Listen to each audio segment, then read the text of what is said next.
जी sir. Good morning everyone. आज का class हम स्टार्ट कर रहे हैं। अधोलिखितः श्लोक पठित्वा, नीचे लिखे हुए श्लोक को पढ़ करके तदाधारित प्रश्नानाम, उसके आधार पर आधारित प्रश्नों के विकल्पात्मकोत्तरेषु, विकल्पों में से उत्तर, समुचितम उत्तर मतलब समुचित उत्तर को चित्वा मतलब चुन करके लिखत मतलब लिखें। एतेः शतपुरुषाः पदार्थ घटकाः स्वार्थान परित्यज्य, यानी कि वे व्यक्ति शतपुरुष होते हैं जो अपने स्वार्थ को त्याग करके, देखिएगा एक वर्ड होता है परित्यक्त भी होता है, इस पर सुना होगा आपने हिंदी में। परित्यक्त का अर्थ भी होता है छोड़ना होता है, तो परित्यज्य का अर्थ भी होता है छोड़ना। तो वे व्यक्ति शतपुरुष होते हैं जो अपने स्वार्थ को त्याग देते हैं। सामानस्य प्रार्थ मुधमभितः स्वार्था विरोधेन, ये जो व्यक्ति होते हैं अपने स्वार्थों को त्याग करके दूसरे के हितों का संवर्धन करते हैं, दूसरे के हितों का ख्याल करते हैं। देखिए ये जो होता है, यहाँ सामान्य शब्द प्रयुक्त हुआ है, ये हर व्यक्ति का साइकोलॉजी होता है कि कहीं ना कहीं हम आम आदमी के रूप में हमारे अंदर भी कहीं ना कहीं परोपकार का भाव होता है, थोड़ा बहुत है ना, होता है ना। अब देखिए, एते मनुष्य राक्षसः परहितम स्वार्था निघ्रनित, ये वे मनुष्य राक्षस के समान हैं। एते मनुष्य राक्षसा, यानी कि वे मनुष्य राक्षस के समान हैं। परहितम मतलब जो दूसरे के हित को, स्वार्थाय निघ्रनित, ये यानी कि जो दूसरे के हित, दूसरे के स्वार्थ को क्या करते हैं, वो दबा देते हैं, या दूसरे के हित का क्या करते हैं, गला घोंट देते हैं। ये निघ्रन्ति निरर्थकः परहितम ते केनः जानीमहे, वे यह जो कर रहे हैं कि दूसरे के स्वार्थ का जो हनन कर रहे हैं, यह निरर्थक है, इससे कुछ भी नहीं मिलने वाला है। परहितम ते केना जानीमहे, वो जो ऐसा करते हैं दूसरे के हितों का जो हनन करते हैं, ऐसा नहीं करना चाहिए। ठीक है, तो चलिए अब हम लोग आते हैं एक एक सवाल को हम लोग हल करने का प्रयास करेंगे। हमने इसे पढ़ लिया है। देखिए, के सत्पुरुष भवन्ति, वे मतलब सवाल पूछो कौन सत्पुरुष है, कौन सत्पुरुष होते हैं। तो हमने पढ़ा था कि जो दूसरे के हितों का क्या करते हैं, संवर्धन करते हैं या उनके हितों की रक्षा करते हैं। तो पहला लिखा है ये पुत्रान पालयन्ति, जो पुत्र को पालते हैं उन्हें हम सत्पुरुष कहते हैं। तो भाई ये तो हमारा नहीं होगा। ये स्वार्थ विहाय परोपकार कुर्वन्ति, वे जो स्वार्थ को त्याग करके परोपकार करते हैं। तो भाई ये तो लिखा हुआ था, ऊपर में ही लिखा था ना, एते शतपुरुषः पदार्थ घटकः स्वार्थान परित्यज्य, के स्वार्थ को वो क्या करते हैं, त्याग देते हैं। और वो क्या करते हैं, स्वार्थ को त्याग करके वो परोपकार करते हैं, है ना। ये पूरा लाइन आपको नहीं मिलेगा यहाँ पर, लेकिन आपने यहाँ पे पढ़ा था तो आपको समझ में आ गया। तो इसका आंसर हो जाएगा ये स्वार्था विहाय परोपकारम कुर्वन्ति, यानी कि सत्पुरुष व्यक्ति, यानी कि अच्छे, सत् का अर्थ होता है अच्छा और पुरुष का तात्पर्य व्यक्ति। तो अच्छा व्यक्ति उसे कहेंगे जो स्वार्थ को त्याग करके दूसरे का क्या करता है, भलाई करता है। और दूसरे का भलाई या परोपकार करने वाला जो व्यक्ति होगा वो खुद के स्वार्थ का कभी नहीं सोचेगा, है ना। तीसरा था ये स्वार्थ साधन्ति, वे स्वार्थ की सिद्धि करते हैं। स्वार्थ को साधने वाला व्यक्ति कैसे सत्पुरुष हो सकता, नहीं होगा ना। ये साधनम नास्ति, जो धन का नाश करते हैं ऐसा कोई भी नहीं होगा, हमारा आंसर होगा। ठीक है,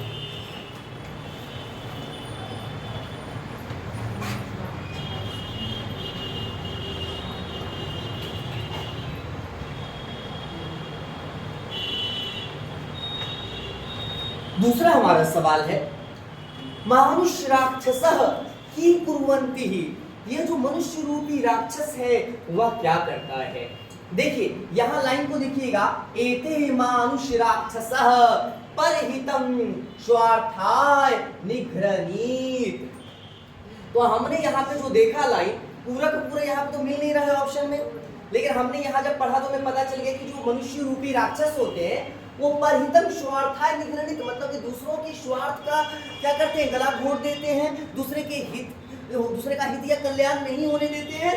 तो हमारा जो ऑप्शन है पहला, मनुष्य रूपी राक्षस की कुर्वन्ति, क्या करते हैं, तो पहला लिखा मांसः भक्ष्यन्ति, मांस खाते हैं। तो ये तो हमारा पैसेज में नहीं, ऐसा आया ही नहीं है, गलत बात है। दूसरा लिखा है स्वार्थाय परहितम नाश्यन्ति, वे स्वार्थ, दूसरे के स्वार्थ का जो है वो नाश करते हैं। ठीक है, तो हमारा आंसर जो होगा यही हो जाएगा, है ना। बाकी जो ये सब ऑप्शन है हमारा देखने की आवश्यकता है नहीं, है ना। तो चलिए आगे बढ़े।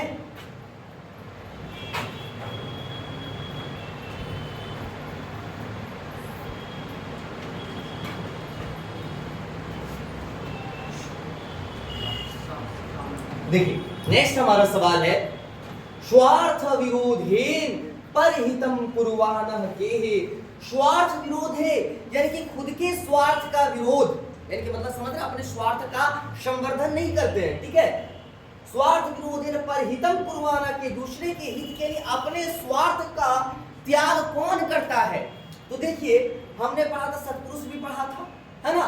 लेकिन देखिए यहाँ पे सामान्य भी लिखा है, सत्पुरुषा भी लिखा है। तो देखिए हम सत्पुरुष को चूज नहीं करेंगे, हम सामान्य को चूज करेंगे। क्यों?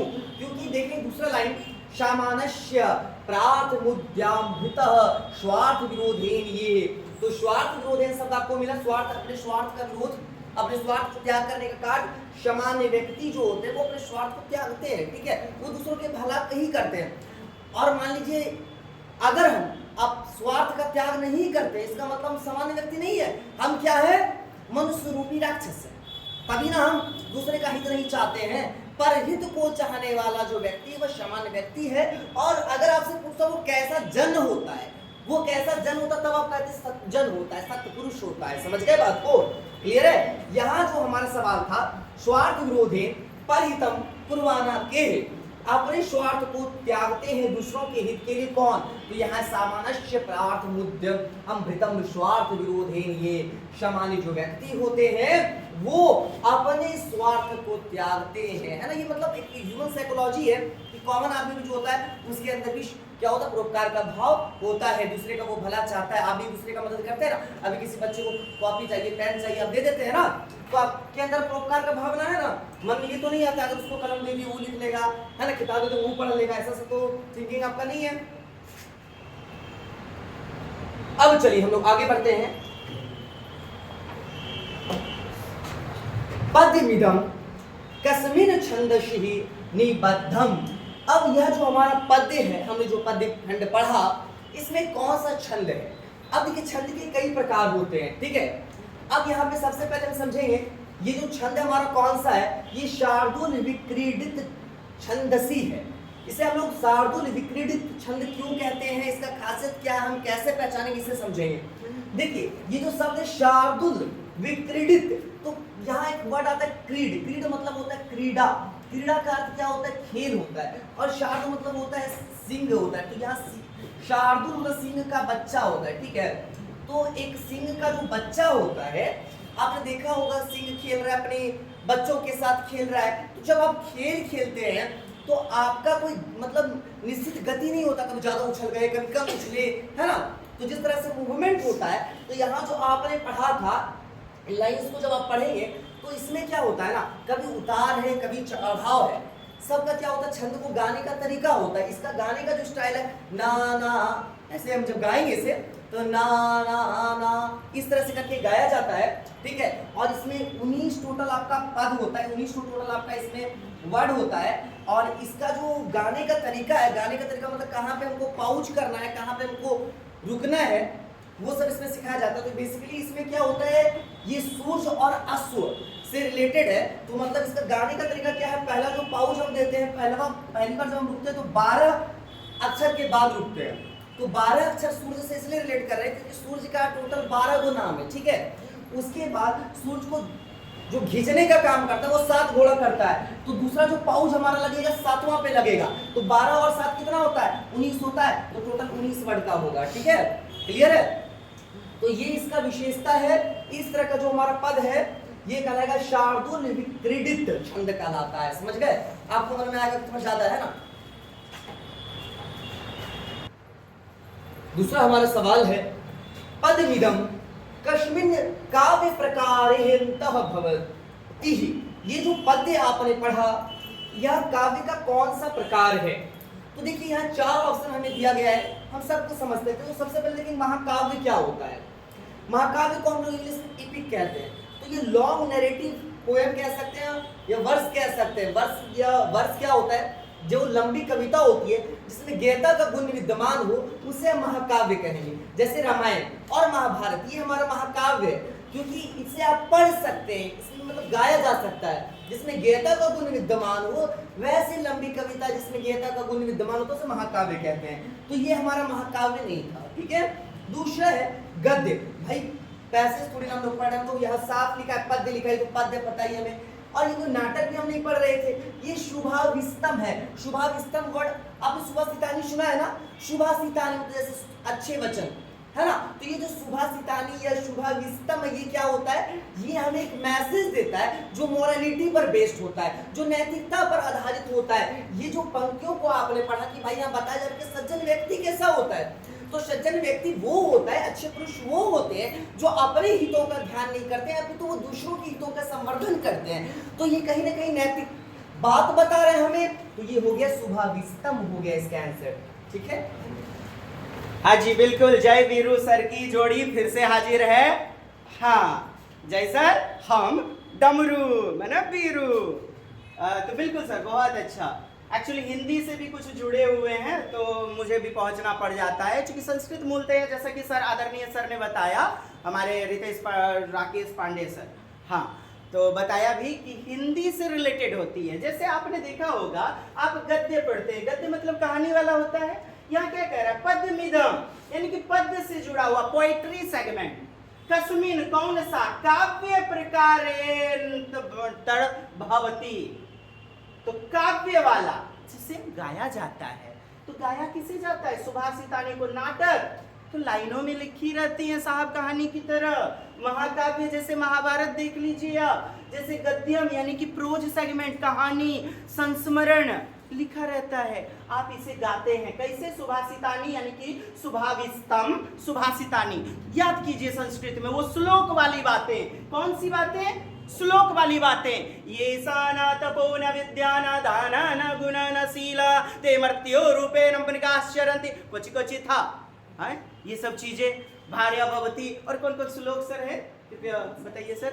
जैसे कि और भी बहुत सारे श्लोक हैं। विद्या ददाति वीर्यम, और फिर विद्यार्थी न कुतो विद्या, और सुखार्थी न कुतो विद्या, सुखार्थी न और विद्यार्थी न कुतो सुखम, और जे चाही विद्या ओकरा कहाँ सुख, और जेकरा चाही धन ओकरा कहाँ मिली विद्या, माने कि सुख।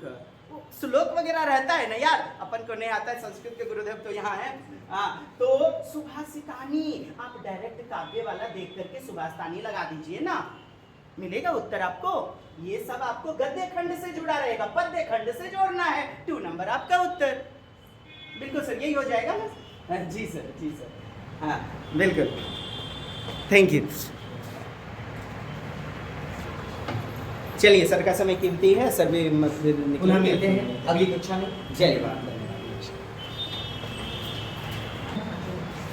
चलिए दोस्तों, इसके बाद ही जो है ना आपका दिया गया, जैसे वहां पर जो है ना एग्जाम में अपन एकदम लठाइत वाला प्योर बिहारी वाला धंधा करते हैं। जैसे कि आपने देखा तानसेन कह कौन थे? तो जननायक, प्रसिद्ध राजो, प्रख्यातो गायको, सेनापति। तो आप क्या किस दिल्ली में गायको, गायक है, गायक आपका 1 नंबर, फटाक से 1 नंबर मिल गया। आगे बढ़ जाइए, तुरंत आगे बढ़ जाइए। वहां पर आपको पैसेज पढ़ने के चक्कर में नहीं रहना है, पहले क्वेश्चन पढ़ना है और कुछ चीजें टैली करवानी है, जिसमें आप 90% सफल भी होइएगा। कहता है कह अकबरस्य महामात्यो भवेदिति जनानाम आग्रह। कहता है कह कौन? अकबरस्य महामात्यो भवेदिति। अब देखिए ना, फटाक से खोजिए ना, क्या दिक्कत है डियर?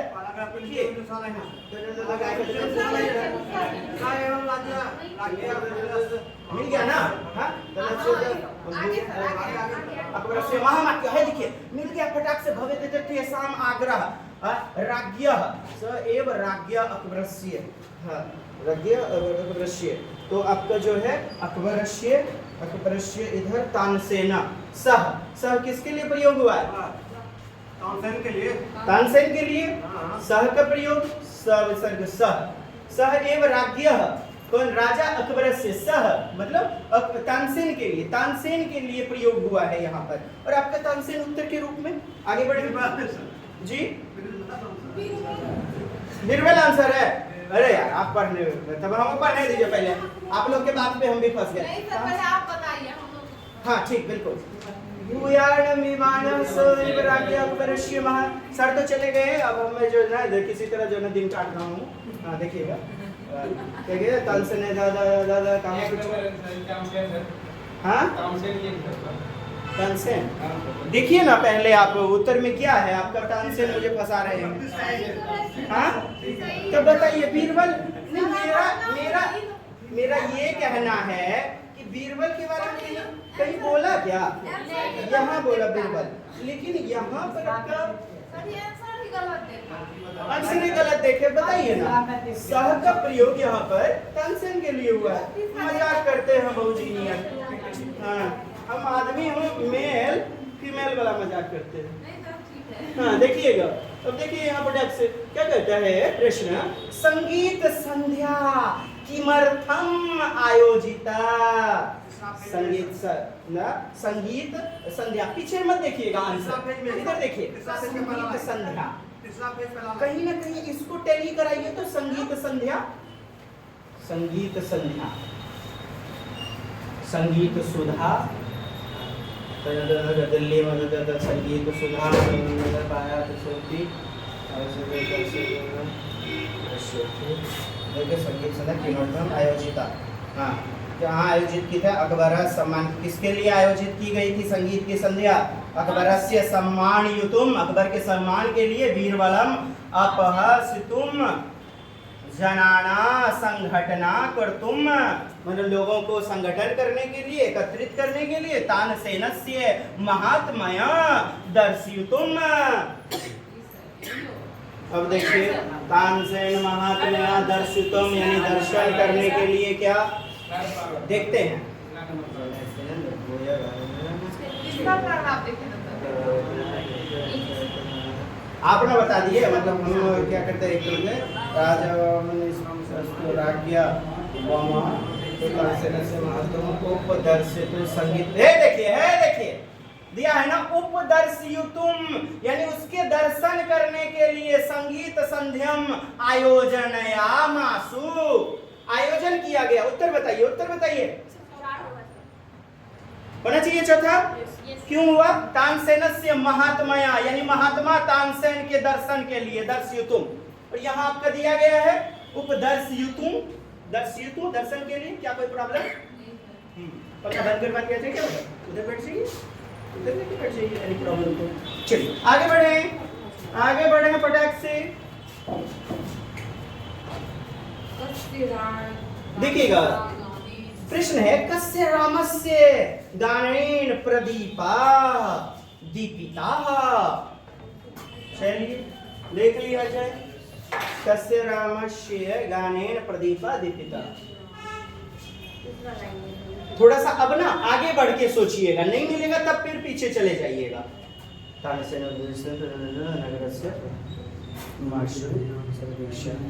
नए प्रश्नों को भी करते चलेंगे बाद में।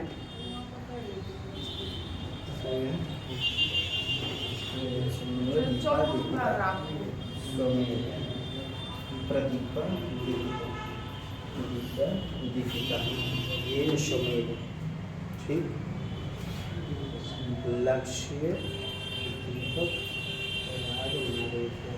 ठीक, फिर उसके बाद जो है आगे बढ़िए, सर्वदेश किंतु, ठीक, ये आपका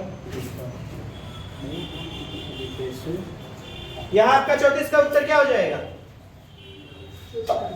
कर राग से शंकराभ्यस्य विकसु प्रज्वलेतु दीपक रागस्य। यहाँ वाला आपका दीपक रागस्सु यानी कि दीपक राग जो है ना प्रस्तुत, यह देखिए दीपक राग, यहाँ पर यहाँ अंडरलाइन हम पहले ही कर दिए हैं, आपका दीपक राग, जैसे ना ठंडा राग, मतलब राग छेड़ता था, वर्षा होने लगती थी, बहुत सारे राग होते थे और राग छेड़ने पर फिर आग उत्पन्न हो जाती थी। ऐसा सुने हैं ना आपने? अकबर बीरबल, ये देखिए, दीपक राग मारे भे, दीपक राग, यहाँ आपका 2 नंबर है आपका। फिर आगे बढ़िएगा, अगला आपका क्या दिया गया है? दीपेषु प्रज्वालितेषु किम भवत, किम अभवत, किम भवत, कब हुआ दीपकेषु प्रज्वालितेषु। तो पहले यहाँ पर जो है ना विकल्पों को देख लें, ठीक। अब दीप के प्रज्वलितेषु, अब देखिए दीपक प्रज्वलित हुआ था यहीं पे कहीं पे,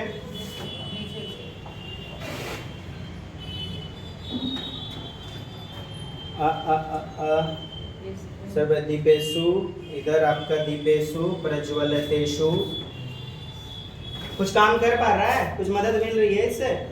देखिए, देखिएगा, प्रज्वलितेषु सर्वे पाया सुइनगात्रास्तेपु,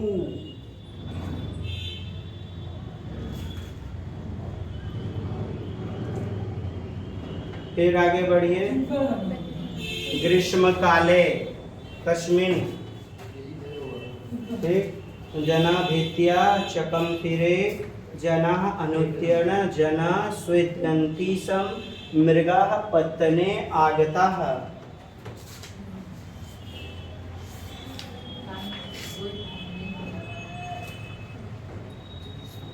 काले सभायां दीपेषु सर्वे पायां इदमालक्ष्य महानुभावो गायको महाराधुः रागवशिनः अहोचा अचिलादे शीतला स्वेदन्य स्वेदन है। देखिए ये आपका जो है 3 नंबर में जना स्वेदन्ति सम स्विन्गात्रास्तेपु सर्वे पायां, ये आपका 3 नंबर है।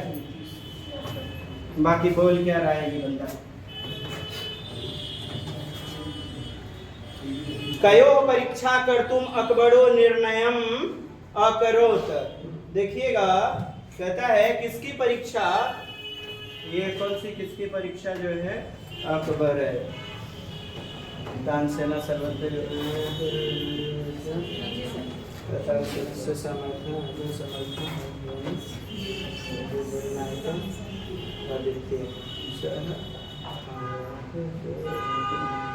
राजा तस्य संगीत कालायाम आदित्य असिर पृष्ठापित प्रधान निर्वहण व्यक्ति असम करेन विद्युक्ता सर्वत्र न देवता परीक्षा करिष्यति इति कुछ जा रहा है। देखिएगा, कहते हैं किसके लिए, यहाँ पर जो है कहता है इत्युक्त्वा सभ्यास्यानुरोध न बीरबल, तो बीरबल तानसेनियो हो परीक्षा। और फिर यहाँ पर क्या, स्त्री पुरुषों काट दीजिए इसको, मंत्री सेना ने कियो इसको काट दीजिए, बच गया आपका बीरबल और तानसेनियो, बीरबल और तानसेन के बीच। फिर कहता है दीपक मल्हार रागयो, यानी कि दीपक मल्हार राग के बारे में। अब देखें, यहाँ पर आपने देखा तानसेन समर्थ है, सभा सदा समेशा हर्ष ध्वनि भी। हाँ बिल्कुल बिल्कुल, आपका उत्तर क्या हो जाएगा? बीरबल तानसेन। यहाँ पर आप देखिए इसके बारे में तानसेन और फिर उसके बाद बीरबल, इनकी जो है मतलब दोनों में क्या है ना, परीक्षा, कंपटीशन, तुलना वगैरह होने लगी। मिल रहा है? आगे बढ़िएगा।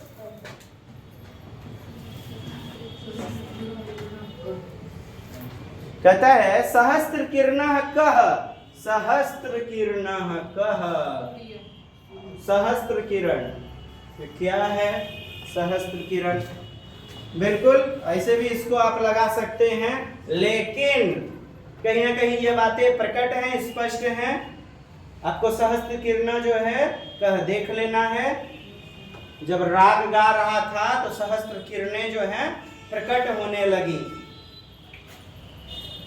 यहीं पर तो लिखा हुआ है सर्वेशु में चौथा पेज 1 2 3 और ये 4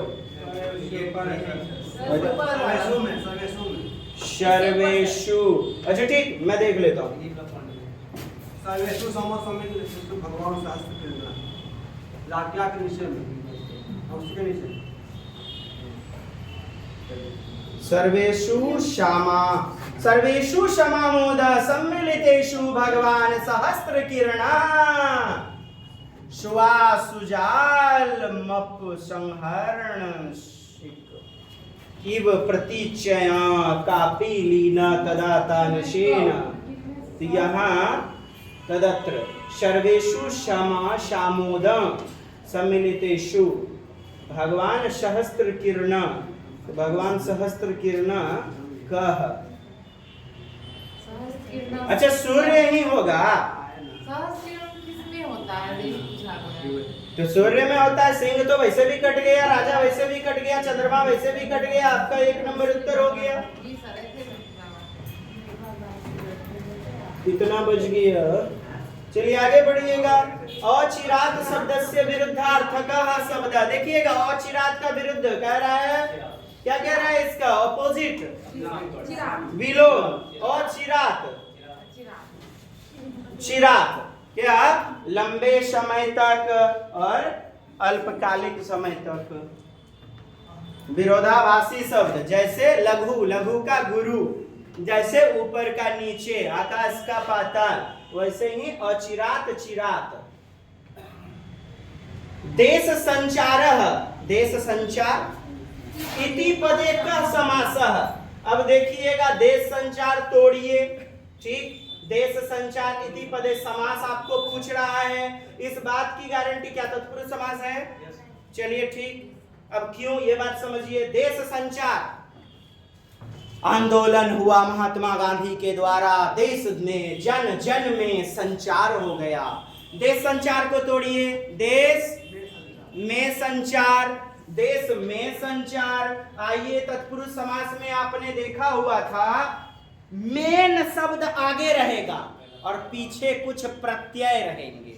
जैसे देश और इधर संचार, देश और इधर संचार। देश में लगाइए और देश सेवा, बोलिए देश सेवा, देशभक्ति, देश प्रेम, देश नायक। देश मूल शब्द है, पीछे में लगने वाले शब्द को प्रत्यय कहते हैं। और इसको तोड़िएगा ना। अच्छा, पीछे लगने वाले शब्द तत्पुरुष, अब यही भाव में पहले लगता है उपसर्ग, और कर्मधारय में विशेषण विशेष्य का भाव, तुलना, द्वंद्व, जैसे अमीर गरीब, रात दिन, द्वंद्व समास आप जान रहे हैं। इसमें भी कहे तत्पुरुष में भी उसका भेद कौन सा है? तो क्या बताया था? देश में समास, देश में कर्ता ने कर्म को करण से संप्रदान के लिए अधिकरण में पढ़। अधिकरण में क्या होता है? अधिकरण में या पर, तो कहेंगे अधिकरण तत्पुरुष समास है। कौन सा है? अधिकरण तत्पुरुष समास है। बढ़े आगे, समझ पाए? हाँ, क्या बोले सर? देशद्रोही, देश का द्रोही, देश का द्रोही, बीच में कौन सा कारक मिलेगा? का। देश में द्रोही थोड़े होगा, देश का द्रोही यानी कि संबंध तत्पुरुष समास। का के की रा रे री हिंदी में बताया हुआ था। खैर बेहतर अभी बताएंगे, अभी तो तत्पुरुष पढ़ाई भी नहीं। चलिए 10वां नंबर भी है, ये लास्ट है क्या? देखिएगा इस क्या कहता है ये। चलिए दोस्तों, कहता है आरात इति एतत् नाम पदम क्रियापदम उपसर्ग अव्ययम। तो बताइए आरात जो है, आरात शब्द तो वो क्या है? जैसे आप आरात, यहां पर आराध आपका है ना, आराध, आराध राजानो धनिनो गायकाश्च दिल्ली मागत्य तस्य संगीत सुधा श्रवणांजलि भी। अब देखें आरात, जैसे हम बोलेंगे कि आरात राजानो, आरात राजानो, या फिर ये क्या, और आप यहाँ पर आपका क्रियापद हो जाएगा अव्ययम, उपसर्ग, नाम पदम। देखिए यह राजा, जैसे बोलते हैं यह राजा, यह राजा। अव्यय क्या होता है? अव्यय जो किसी पद में विकार ला दे, परिवर्तन कर दे, चेंजिंग ला दे। आराध, राजानो। आराध की हिंदी क्या होती है यार? यह राजा क्या? आराध में क्या आरात होगा क्या? तो यहाँ पे तो दिया हुआ है वहाँ पे। आरात। देखिए अव्यय होगा अव्ययम, अव्यय होगा अव्यय। उपसर्ग, उपसर्ग जैसे कि इससे पहले कोई शब्द लगता और मूल शब्द बनना चाहिए। क्रियापदम, क्रिया यानी कि कोई वर्ब तो है नहीं, नाम पद, नाउन वगैरह वाली बातें।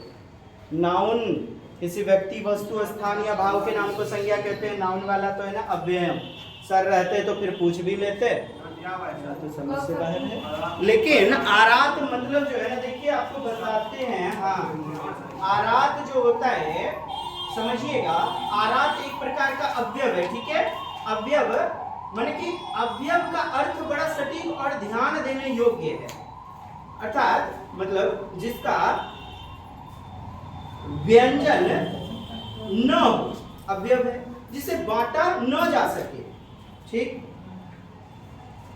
अब जैसे कि यहां पर ध्यान देने योग्य के लिए क्या कहा गया? आराध, राजानो। ये जो राजा है, आराध, राजानो, ये जो राजा है मतलब ध्यान देने योग्य बात है, अवयव के रूप में प्रयोग हुआ है। सर्वनाम में आप यही देखते होंगे अक्सर, यह, वह, ये सब क्या है? प्रोनाउन होते हैं। चलिए समय भी इनफ हो गया है, हम लोग हिंदी में इसको जो है अव्यव शब्द को पहले तो देख लेंगे। आज के लिए इतना ही। जय हिंद, जय भारत, वंदे मातरम कहने का समय आ गया।